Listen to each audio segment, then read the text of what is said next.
corazón, la mano en el corazón. Así yo quiero votar con la mano puesta en el corazón. Así yo quiero votar con la mano puesta en el corazón.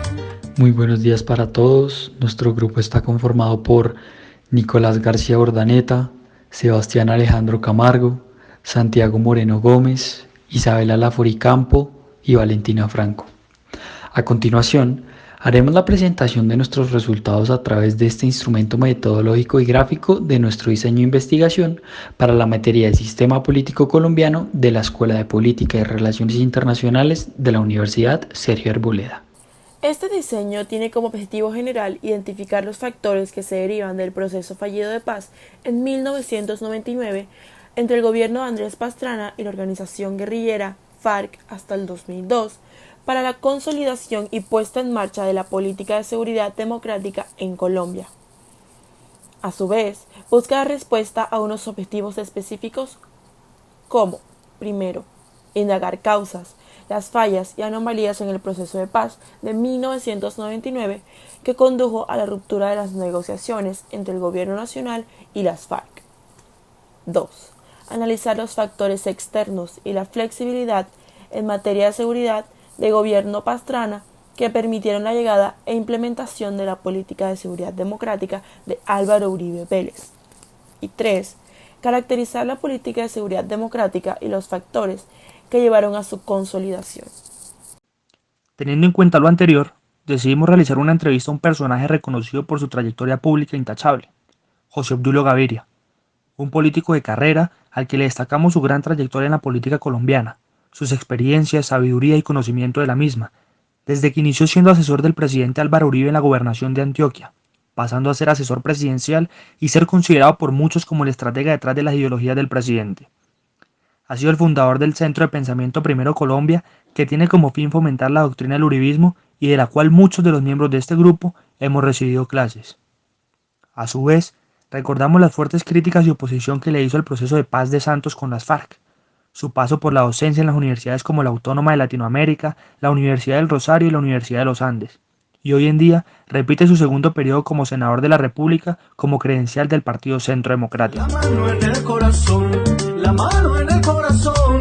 Así yo quiero votar con la mano puesta en el corazón. Dada su trayectoria al servicio de la vida pública y del activismo político, consideramos que él era la persona idónea para respondernos algunas preguntas que contribuyeran a esta labor investigativa.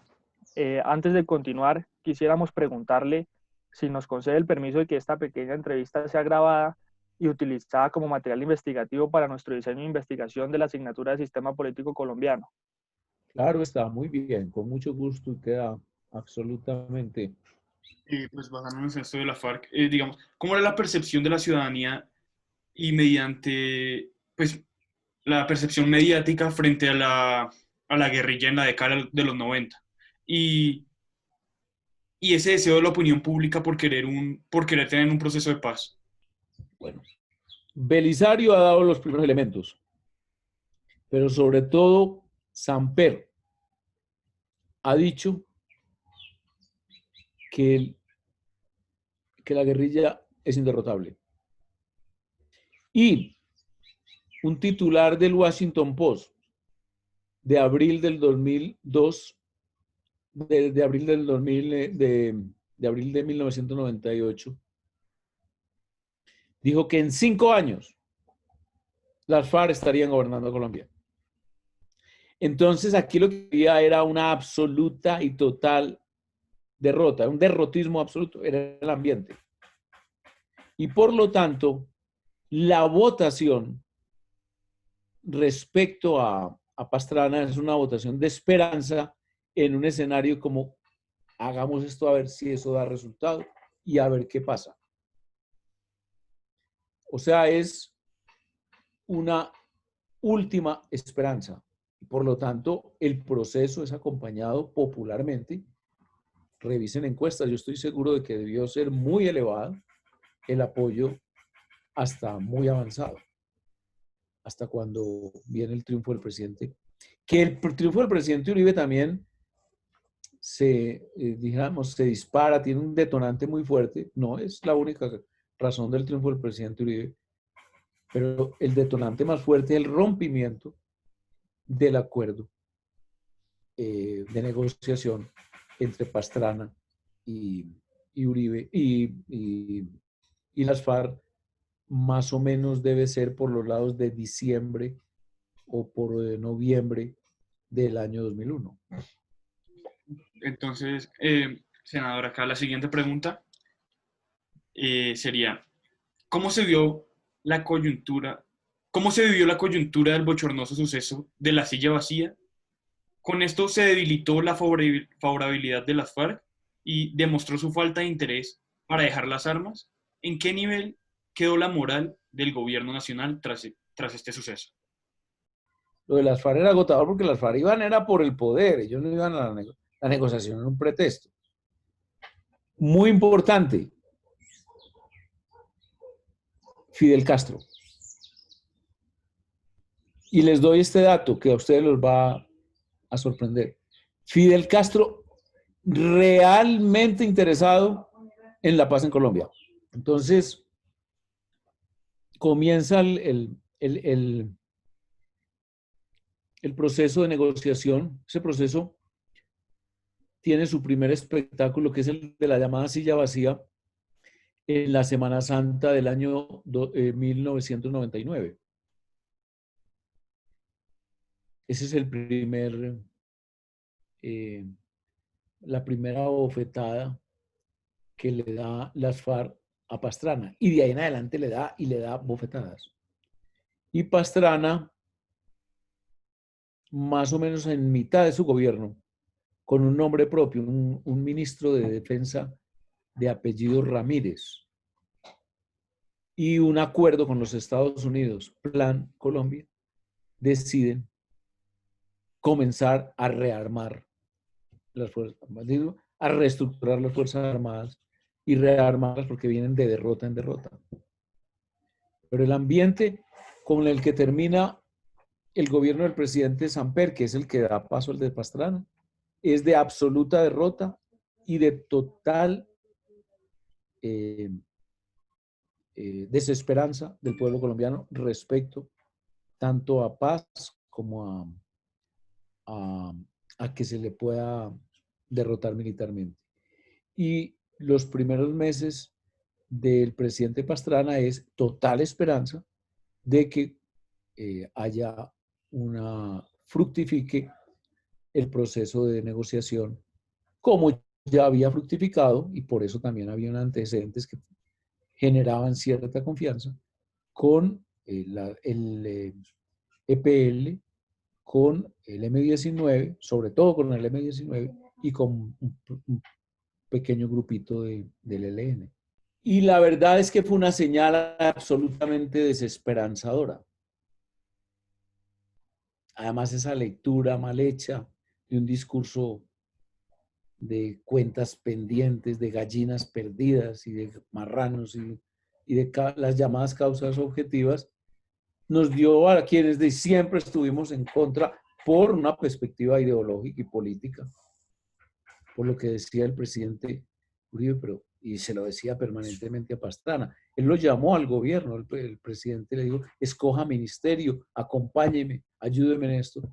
Le digo, no, pero es que su objetivo es un cogobierno con el presidente, con las FARC, y yo nunca voy a estar en ese objetivo. Entonces, ahí fue cuando nombró a Echeverry Mejía ministro de Defensa, el presidente Pastrana. Entonces, hubo siempre como una gran esperanza, pero la esperanza de quien está perdido, del náufrago, la esperanza de quien no hay más esperanza, y es la última salida, porque están viendo que todo es derrota, el crecimiento de las FARC ya comienza a ser muy peligroso, sobre todo. Ese era el escenario en el momento de la silla vacía. Por lo tanto, la silla vacía, digamos, para nosotros fue la oportunidad de comenzar a mostrar cuál era la realidad y la perspectiva de esa negociación. No obstante, nosotros cabalgamos absolutamente solos. Cuando digo nosotros, estamos hablando del presidente Uribe y los que lo acompañaban. En el caso del presidente Uribe era yo contra el mundo. Él, absolutamente. Nosotros no aceptamos ninguna invitación y siempre repudiamos y consideramos absolutamente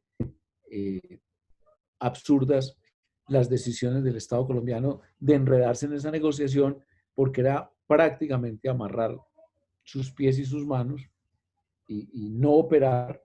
Gracias a Dios, el presidente Pastrana, luego de cuando comienza la etapa de los secuestros de dirigentes, y entonces yo creo que ahí comienza a pensar en serio en preparar una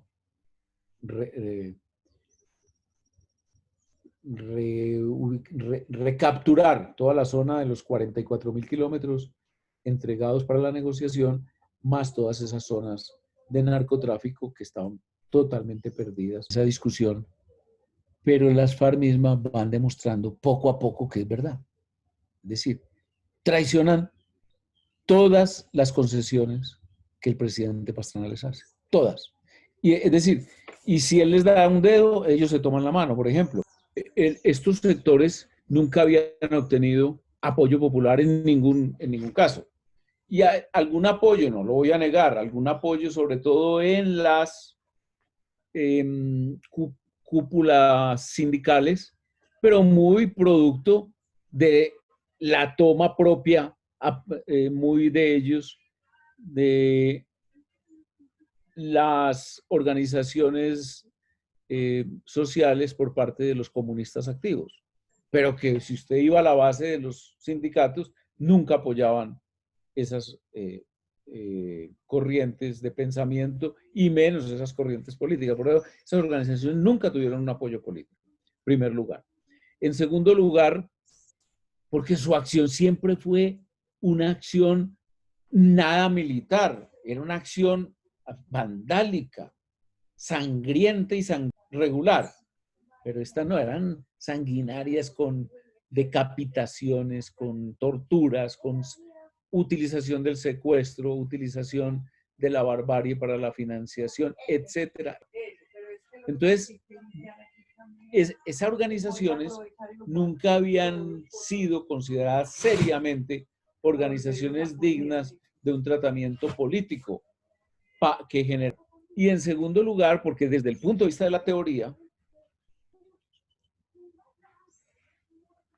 hay una regulación desde el año 48 que establece claramente con quién se negocia políticamente la terminación de una. Y miren cómo era el ambiente político para que entiendan la dificultad. Yo estaba con la cúpula de la campaña del presidente Uribe. Digo cúpula porque pues era el grupo, el núcleo fuerte del uribismo en Antioquia. Éramos unos 10 personas. Prácticamente lloraron cuando se supo que se iba a acabar el proceso de paz. Y pues, yo con la cúpula del uribismo prácticamente llorando. Recuerdo que el propio día de febrero, yo venía en mi carrito, yo vivo en las afueras de Medellín, para que vean en la anécdota. Y en mi casa estaba mi suegra. Y entonces eso fue en las horas de las noticias. Y hay extra, entonces Uribe estaba viajando. Me acuerdo muy bien, desde Montería iba para Medellín, entonces no encontraron a Uribe, me encontraron a mí. Y yo dije, desde mi carrito, a Noticias Caracol,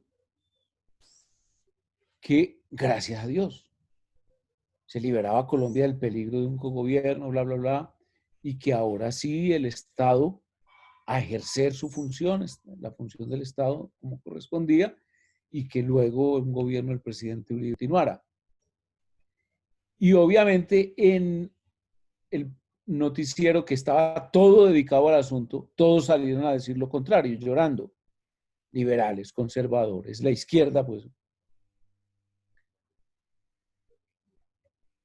Y entonces llego yo a la casa y me reciben mi esposa y mi suegra mirándome consternadas y asustadas, evidentemente. Y me dice mi suegra, ustedes saben que aquí en Antioquia se vocea. Pues yo, Obdulio, entonces vos solo contra todo el mundo, ¿o qué?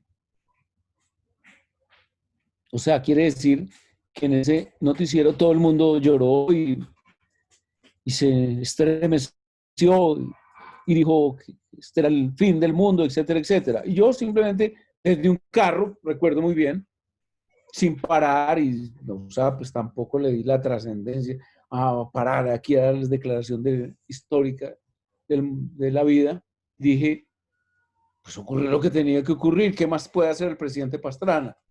Y lo acompañamos plenamente y bla, bla, bla, y bien. Y todo el mundo, como les digo, llorando prácticamente. Y lo que está diciendo Rafael, aquí se vino la ONU, se vinieron todo el mamertismo mundial, eso fueron 8 días o 10 días o 15 días, recuerdo yo, o sea, lo que les digo es que ese proceso fue acompañado durante todo el tiempo por la sociedad colombiana con mucha esperanza. Luego viene toda esa desilusión. Senador, y con la llegada del presidente Uribe a la presidencia, ¿cómo se plantea y cómo se consolida la política de seguridad democrática? O sea, en sí, ¿qué es la política de seguridad democrática y cuáles fueron esos factores que contribuyeron a su conformación? Es donde se debaten, yo creo que principales tesis del presidente Uribe, pero en particular el relativo al de la violencia en Colombia. Yo diría que Jaime Jaramillo Paneso, quien también era nuestro compañero en el movimiento socialista Firmes, y luego asesor del presidente Uribe en la gobernación de Antioquia, asesor de la gobernación, asesor de paz, caso, precisamente. Son quienes redactan el texto Seguridad y Convivencia, que en mi opinión, publicado en el año 1995, que en mi opinión es el compendio y el lanzamiento de la tesis de seguridad democrática. Tesis que sin ese nombre todavía, porque el nombre de seguridad democrática se le dio en la campaña del año 2002, era una declaración y un manifiesto contra la llamada solución negociada de un conflicto con el terrorismo, dada la calificación que nosotros establecíamos para lo que ocurría en Colombia, que llamábamos simplemente violencia terrorista financiada por el narcotráfico. Los militares ya están decididos a dar la guerra, a dar la pelea. Y él logra tener unos comandantes de las Fuerzas Armadas muy militantes de la causa, de la decisión de enfrentarlo. Las FARC, para mostrar que esto no es charlando y que este es un charlatán, intenta frustrar la posesión con un atentado que tiene 22 muertos. Él se posesiona el 7, el 8 a las 6 de la mañana y desde ahí comienza un lenguaje de confrontación, cero llamamiento a la claudicación, al pacifismo, a la alcahuetería, al sometimiento, y entonces fue expandir por todo el territorio nacional la señal, y eso acabó con las FARC. La señal de Internet, el principal arma, fue la principal herramienta de lucha contra las FARC.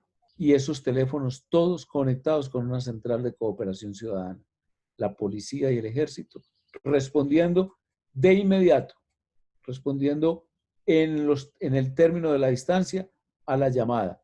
A los 20, 30 minutos había un helicóptero sobrevolando y patrullando y ametrallando a los grupos que estuvieran atacando. Eso fue generando una total desestímulo, desmoralización de las FARC, hasta el punto de que se calcula que en ese momento más de 20.000 pro-FARC, entre armados y milicianos, se entregaron a las autoridades y se vincularon a programas de reinserción. La mano en el corazón, la mano